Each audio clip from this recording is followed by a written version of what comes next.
Okay, so good day engineers. So paano natin isosolve itong problem na to? So this is under PISAD, no? Nabasin to sa boards. So a 300 mm by 300 mm by 20 meters long precast concrete pile is to be lifted from the casting bed. So ang unang tanong is, the pile lifted horizontally at 2 points. So parang gatong illustration niya guys, no? So nakikita niyo sa drawing guys. Ayan. So at what equal distance from the ends daw should be held so that the resulting bending stress, okay, is possible. So ito yung tatandaan natin guys, no? Ito. So pag bending stress, meron tayong derived formula dyan guys, no? So that is x is equal to square root of 2 minus 1 over 2L, no? So kapag sa mga ano guys, no, si ref may approximate yan guys. That is 0.2071L, no? Ayan siya guys, no? So ano gagawin natin? Substitute na lang, no?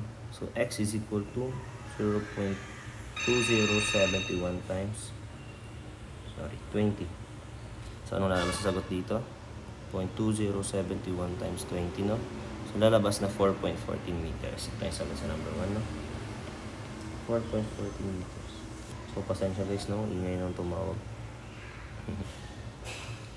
Okay, number 2 tayo. So ang sabi naman dito is list yung shear stress na. So paano to guys? That is x is equal to L over 4, no?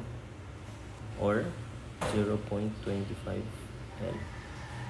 So pag sinubstitute natin, lalabas na 0.25 times 20.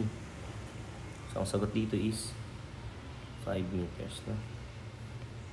Ayan guys.